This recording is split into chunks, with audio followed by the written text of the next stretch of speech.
Bienvenidos a nuestro podcast La Biblia en un año, episodio 116. Relaciones correctas. En una conferencia de Alfa que tuvimos en el este de Malasia, acudieron personas de toda Asia. Muchos habían sido perseguidos por causa de su fe. Un hombre me contó que su padre había sido encarcelado durante 6 años por el simple hecho de ser un pastor cristiano. Él mismo había estado en prisión 1 año, cuando tenía 19 años, por haber hablado de parte de su padre. Cuando una persona inocente es condenada y encarcelada, se produce una terrible injusticia. Y aún peor cuando es ejecutada. En el pasaje del Nuevo Testamento de hoy leemos acerca de una de las mayores injusticias cometidas en toda la historia de la humanidad. Jesús era totalmente inocente. Era un hombre justo, eso lo pueden ver en Lucas 23:47, que a pesar de serlo fue ejecutado mediante la crucifixión. El apóstol Pedro lo explica así: porque Cristo murió por los pecados una vez por todas, el justo por los injustos, a fin de llevarlos a ustedes a Dios. Primera de Pedro 3:18. La palabra justo se asocia frecuentemente con quien es santurrón y casi se ha convertido en un insulto. Pero justo es una palabra maravillosa en la Biblia, que además es de extremada importancia para nuestra comprensión de toda ella. La expresión santidad tiene que ver en definitiva con tener las relaciones adecuadas. Una relación adecuada, correcta con Dios y con los demás. En el Nuevo Testamento llegamos a comprender que esta santidad solo es posible por medio de la fe en Cristo. Lo pueden ver en Romanos 3:21 y en Romanos 4:25. Vamos a leer juntos Proverbios 10 del 21 al 30. Los labios del justo ayudan a mucha gente, los insensatos mueren por su torpeza. La bendición del Señor trae riqueza y no hay por qué preocuparse. El bruto se divierte haciendo el mal, el sabio disfruta de la sabiduría. Lo que más teme el perverso, eso le sucederá, pero el justo alcanzará lo que desea. La tormenta pasa y el perverso desaparece, pero el justo permanece fuerte para siempre. Nunca emplees a un perezoso, pues te irritará, como el vinagre irrita la boca o como el humo irrita los ojos. El respeto al Señor alarga la vida. A los perversos se le acortan los años. El futuro de los justos es alegría, a los perversos les espera la ruina. El Señor protege al que cumple sus mandamientos, pero destruye a los que practican el mal. El justo nunca fracasará, pero los perversos no habitarán en la tierra. Amén. Las bendiciones del justo. El libro de Proverbios pone en contraste la vida del necio con la del sabio. También lo hace comparado con la vida del justo, con la del malvado. Podemos ver aquí algunas bendiciones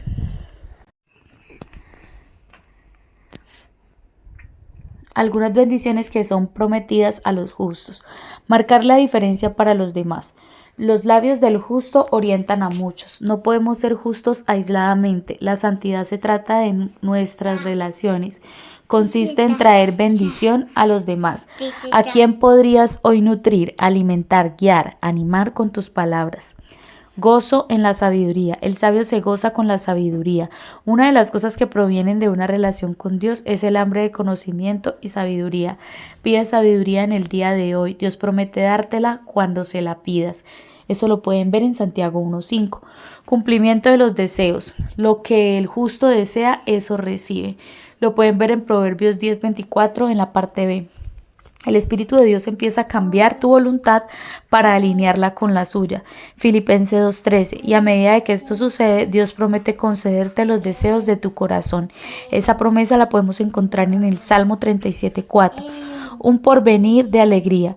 Para los justos el porvenir es alegre. Eso lo pueden leer en Proverbios 10:28 en la versión Dios habla hoy. El justo permanece firme para siempre. El temor del Señor prolonga la vida. Los justos no tropezarán jamás. Tener las relaciones adecuadas es una fuente de gran alegría. Tu alegría se hace completa en una relación con Jesús. Eso lo pueden encontrar en Juan 15:11. Tu destino es la alegría eterna cuando nos encontremos con Él. Oremos juntos, Señor. Oro para que me des sabiduría en este día, para que pongas un sello en mis labios, para que mis palabras sean usadas para alimentar y guiar a otras personas, para enriquecer y no para maldecir. Te pido, Señor, que tu sabiduría invada todo mi ser. Vamos a leer juntos Lucas 23:26. La crucifixión de Jesús. Cuando los soldados se llevaban a Jesús, agarraron un tal Simón de la ciudad de Cirene que venía al campo. Lo obligaron a cargar la cruz y a llevarla detrás de Jesús. Mucha gente seguía a Jesús, incluso algunas mujeres, las cuales lloraban y se lamentaban por él. Jesús se dio la vuelta y le dijo: Mujeres de Jerusalén, no lloren por mí, más bien lloren por ustedes y por sus hijos. Está llegando la hora terrible en que la gente dirá: afortunadas las mujeres que no pueden tener hijos, que nunca los han tenido ni han amamantado. Entonces dirán a las montañas: caigan sobre nosotros, y a los cerros les dirán: cúbranos. Si les hacen esto al árbol vivo, ¿qué no le harán al seco? También llevaron a dos criminales para que los ejecutaran junto con Jesús. Llegaron al lugar llamado La Calavera, donde los soldados crucificaron a Jesús y también a los criminales, uno a la derecha y el otro a la izquierda. Jesús decía: Padre, perdónalos, porque no saben lo que hacen. Los soldados rifaron entre ellos la ropa de Jesús. La gente estaba allí mirando y los líderes se burlaban de él, diciendo: Si él es el elegido de Dios, el Mesías, entonces que se salve a sí mismo, salvó a otros, ¿no? Los soldados vinieron y también se burlaron de él. Le ofrecieron vinagre y le dijeron: Si eres el rey de los judíos, sálvate a ti mismo. En la parte de arriba de la cruz está escrito: Este es el rey de los judíos. Uno de los criminales también empezó a insultarlo: No eres el Mesías, entonces sálvate a ti mismo y a nosotros también. Pero el otro criminal lo reprendió y le dijo: ¿Es que no tienes temor de Dios? ¿Acaso no estás bajo la misma sentencia? Tú y yo merecemos morir por lo que hicimos, pero este hombre no ha hecho nada malo. Luego le dijo: Jesús, acuérdate de mí cuando comiences a reinar. Entonces Jesús le dijo: Te aseguro que hoy estarás conmigo en el paraíso. La muerte de Jesús. Era alrededor de mediodía y toda la tierra quedó sumida en oscuridad. Hasta las 3 de la tarde, el sol dejó de brillar y la cortina del templo se rasgó en dos, y dando un fuerte grito, Jesús dijo: Padre, te entrego mi espíritu. Después de decir esto, murió. Cuando el capitán vio lo que había pasado, alabó a Dios diciendo: Este hombre sí era inocente. Mucha gente había salido de la ciudad para ver esto. Cuando vieron lo que había pasado, se fueron abrumados de dolor. Los amigos de Jesús también estaban allí, incluso las mujeres que lo habían seguido desde Galilea. Todos ellos presenciaban de lejos lo que pasaba. Jesús es sepultado. Estaba allí un hombre llamado José, miembro del consejo. Era un hombre de buen corazón que obedecía a Dios y no había estado de acuerdo con lo que habían decidido ni con las medidas que tomaron. Era el pueblo de Arimatea en Judea, y quería que viniera el reino de Dios. Fue a Pilato y le pidió el cuerpo de Jesús. Bajó el cuerpo de la cruz y lo envolvió en una sábana. Después lo llevó y lo puso en un sepulcro cavado en la roca, donde todavía no se había enterrado a nadie. Era el día de la preparación para el sábado y el día de descanso estaba a punto de comenzar. Las mujeres que habían venido con Jesús desde Galilea siguieron a José, vieron el sepulcro y cómo pusieron el cuerpo adentro. Después se regresaron para preparar especias aromáticas y aceites perfumados, y no hicieron ningún trabajo en el día de descanso conforme al mandamiento que se les había otorgado. El justo y el injusto. Este pasaje nos da esperanza a todos. En el ejemplo de uno de los criminales que fueron ejecutados con Jesús, vemos que en cuanto reconoces tu pecado y te vuelves a Jesús, recibes el perdón total y entras en una relación correcta con Dios. Este hombre no hizo absolutamente nada para ganarse aquel regalo, ni siquiera tuvo la oportunidad de ser bautizado. Aún así, de manera instantánea, aquel criminal recibió la promesa de que ese mismo día estaría con Jesús en el paraíso. ¿Cómo es posible eso? La santidad de Jesús. ¿Hay alguien que te haya herido y que tengas que perdonar el día de hoy? Jesús pone la vara muy alta en lo que se refiere al reto de amar a nuestros enemigos, a nuestros críticos y a aquellos que se ríen y se burlan de nosotros. La prueba de nuestro carácter es cómo respondemos cuando sufrimos y tenemos dolor. Jesús, en el momento de ser torturado en la cruz, ora por sus torturadores. Padre, perdónalos porque no saben lo que hacen. Jesús vivía la relación correcta con Dios. Sus últimas palabras recogidas en el Evangelio de San Lucas son: Padre, en tus manos encomiendo mi espíritu. Incluso el centurión romano, al ver lo que había sucedido, alabó a Dios y dijo: verdaderamente este hombre era justo. La injusticia de todos nosotros, la justicia de Jesús se pone en contraste con la gente que estaba allí de pie mirando, los gobernantes que se burlaban de Jesús, los soldados que se mofaban de él, y los ladrones cuyo castigo es justo y estaban recibiendo lo que merecen sus delitos. Uno de ellos gritaba a Jesús insultándolo, el otro reprendió a su compañero y volviéndose a Jesús reconoció su propio pecado. En nuestro caso, el castigo es justo, pues sufrimos lo que merecen nuestros delitos. Y la rectitud de Jesús, en cambio no ha hecho nada malo. Entonces dijo: Jesús, acuérdate de mí cuando vengas en tu reino. Lo que Jesús respondió: te aseguro que hoy estarás conmigo en el paraíso.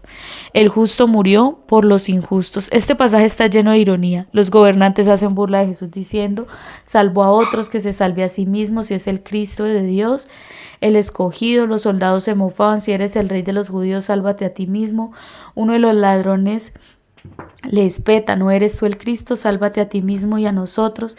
De hecho, está muriendo para salvarlos a ellos y a nosotros, pero para hacerlo no puede salvarse a sí mismo. Está muriendo como el justo por los injustos, a fin de llevarlos a ustedes a Dios. La cortina del templo se rasga por la mitad, simbolizando que el acceso a la presencia de Dios se hace posible a todos por medio de la muerte de Jesús. Él ha hecho posible que tú y yo podamos tener la relación correcta con Dios, justo o injusto. En el contraste entre dos criminales, su diferente reacción a Jesús, Lucas nos representa la decisión que todos tenemos que tomar. Puedes rechazar a Jesús, lo mismo que hizo uno de ellos, o puedes poner tu fe en él, como lo hizo el otro cuando se volvió a Jesús y dijo: Jesús, acuérdate de mí. Aunque en aquel momento muchos lo rechazaron, otros pusieron su fe en él. Por ejemplo, José de Arimatea, un hombre bueno y justo, llegó a creer en Jesús. No había prestado su consentimiento a la decisión de Sanedrín, aguardaba el reino de Dios y dispuso un entierro digno para Jesús. Las mujeres que habían ido con Jesús también pusieron su fe en él. Ellas siguieron a José para ver el sepulcro y cómo colocaban el cuerpo. Luego volvieron a casa y prepararon especias aromáticas y perfumes. Entonces descansaron el sábado en obediencia al mandamiento. Tú también puedes elegir. Si pones tu fe en Jesús, Él promete que como el criminal que se volvió a Él, también estarás a su lado en el paraíso.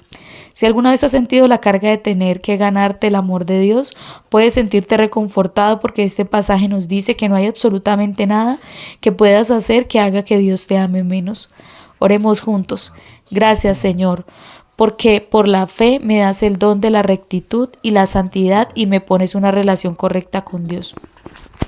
Vamos a leer juntos Josué 9 del 16 al 27. 3 días después de haber hecho el pacto con ellos, los israelitas se enteraron que los gabaonitas eran vecinos y que estaban viviendo cerca de ellos. Así que los israelitas salieron y al tercer día llegaron a las ciudades de los gabaonitas, que eran Gabaón, Cafira, Berot, Kiriat, Jeraín. Pero los israelitas no los atacaron porque los líderes de la congregación les habían hecho un juramento por el Señor, Dios de Israel, aunque toda la gente se quejaba de los líderes. Ellos dijeron a toda la congregación: hicimos un juramento por el Señor, el Dios de Israel, así que ahora no les podemos hacer daño. Esto es lo que les haremos: los dejaremos vivir para que el castigo de Dios no caiga sobre nosotros debido al juramento que les hicimos. Los líderes les dijeron: perdónenles la vida, y ellos fueron puestos como leñadores y aguadores para todo el pueblo de Israel, como los líderes ordenaron que fuera hecho. Así los jefes mantuvieron su promesa. Josué reunió a los gabaonitas y les dijo: ¿por qué nos engañaron diciéndonos somos de una tierra muy lejana, siendo que en realidad viven entre nosotros? Así que están bajo maldición, siempre serán esclavos y leñadores, cargadores de agua para la casa de mi Dios. Ellos le respondieron a Josué: porque nosotros, sus siervos, nos dijeron que el Señor su Dios mandó a su siervo Moisés que le diera a ustedes toda esta tierra y que destruyera a todos los habitantes de la tierra ante ustedes. A nosotros nos dio mucho miedo perder nuestra vida en manos de ustedes, por eso hicimos esto. Ahora estamos en su poder, así que haz lo que creas justo. En efecto, Josué los rescató de las manos de los mismos israelitas. No los mataron, pero ese día Josué los hizo leñadores y cargadores de agua para los israelitas y para el altar del Señor en el lugar que Dios decidiera, como lo son hasta hoy. Vamos a leer Josué 10. El sol y la luna se detienen. El rey de Jerusalén, Adonisedec, tuvo mucho miedo cuando se enteró de que Josué había capturado y destruido completamente la ciudad de Ai, haciendo con ella y con su rey lo mismo que había hecho con Jericó y con su rey. También se llenó de temor al enterarse de que los habitantes de Gabaón habían hecho un tratado de paz con Israel y estaban viviendo entre ellos. Es que Gabaón era una ciudad grande, como una ciudad real más grande que Ai. Además, todos los hombres de Gabaón eran hombres de guerra, así que el rey Adonisedec de Jerusalén mandó al siguiente mensaje al rey Ohán de Hebrón y el rey de Pirán y el Jarmur y al rey de Jafia de Laquis y al rey de Debir de Eglón: vengan y ayúdenme a atacar a Gabaón, porque ha hecho un acuerdo de paz con Josué y los israelitas. Entonces los 5 reyes de los amorreos de Jerusalén, Hebrón, Jarmur, Laquis y Eglón, se unieron con todos sus ejércitos y acamparon cerca de Gabaón y la atacaron. Pero la gente de Gabaón envió el siguiente mensaje a Josué al campamento de Gilgal: no abandone a sus siervos, venga rápido, sálvenos, ayúdenos, porque todos los reyes de los amorreos que viven en las montañas se unieron para atacarnos. Entonces Josué salió a Gilgal con todo el ejército, incluyendo los mejores hombres de guerra. El Señor le dijo a Josué: no les tengas miedo, pues yo haré que los venzas, ni uno solo de ellos podrá contigo. Así que Josué, después de marchar toda la noche desde Gilgal, cayó de sorpresa sobre los amorreos. El Señor los hizo entrar en pánico cuando vieron a los israelitas, quienes les causaron una gran derrota en Gabaón y los persiguieron por todo el camino que va hasta Ben-Jorón. Le siguieron causando bajas a los amorreos hasta Azeca y Maqueda. Mientras huían de los israelitas por el camino que sale de Bet-Jorón, el Señor arrojó sobre los amorreos grandes piedras de granizo por todo el camino a Azeca y murieron. Más gente murió por causa del granizo que por las espadas de los israelitas. Luego Josué habló con el Señor y el día que el Señor entregó a los amorreos a los israelitas, Josué dijo en presencia del pueblo de Israel: Sol, quédate quieto en Gabaón, y luna, detente en el valle de Ayalón. El sol se quedó quieto y la luna se detuvo hasta que la nación de Israel se vengó de sus enemigos. ¿No está escrito en el libro del justo? El sol se detuvo en medio del cielo y se demoró en ocultarse como un día. No ha habido un día como ese, ni antes ni después, en que el Señor escuchó la voz de un hombre, pues el Señor peleó por Israel. Luego Josué y todos los israelitas regresaron al campamento de Gilgal. Los 5 reyes huyeron y se escondieron en una cueva de Maqueda. Pero Josué le informaron: hemos encontrado a los 5 reyes escondidos en una cueva.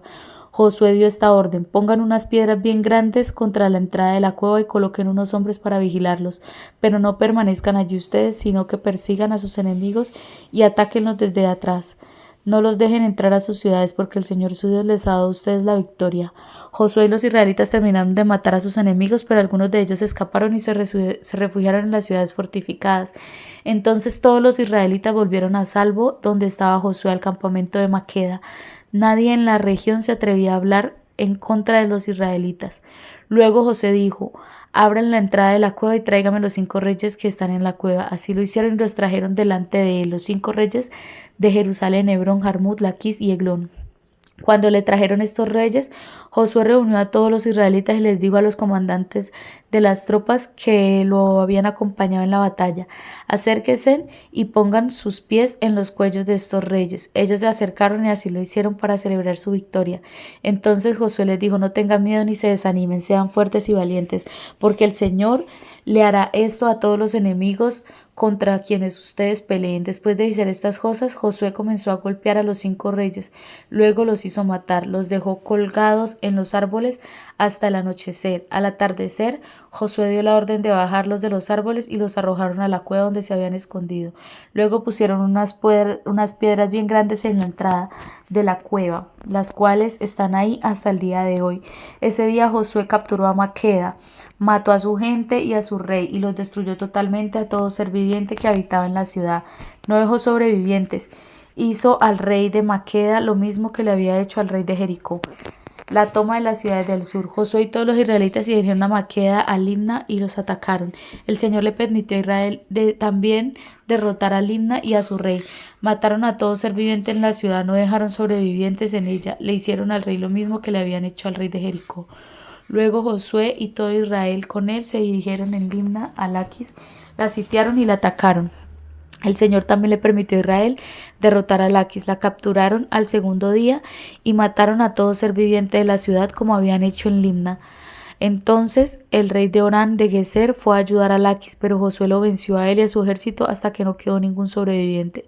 Luego Josué y los israelitas se dirigieron a Laquis, a Eglón, y sitiaron y la atacaron. La capturaron ese día, mataron a toda su gente y destruyeron completamente todo ser viviente allí, como lo habían hecho en Laquis.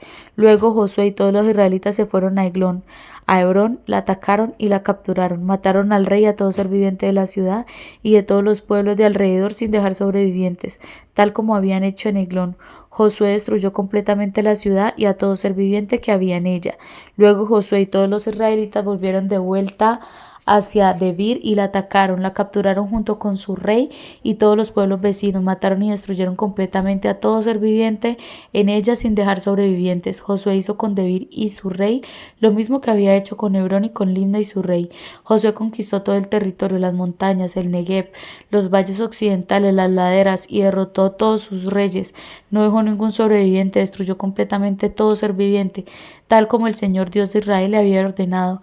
Y Josué los derrotó desde Cades Barnea hasta Gaza y toda la tierra de Gosén hasta Gabaón. Josué capturó una sola vez a todos estos reyes y a su tierra, porque el Señor Dios de Israel estaba peleando a favor de Israel. Luego Josué y todo Israel con él regresaron al campamento de Gigal. Justo por la fe. Josué tenía toda la razón del mundo para tener miedo, pero Dios le dijo: igual que nos dice a ti y a mí hoy, no teman ni den un paso atrás, al contrario sean fuertes y valientes. Eso lo pueden ver en el versículo 10 al 25. El nombre del rey de Jerusalén era Adonisedec. Sedec significa justo, pero muy probablemente estaba lejos de serlo. Lo más probable es que la gente que vivía en Canaán en aquel tiempo estuviera dedicada a todo tipo de sacrificios de niños y otras prácticas malvadas.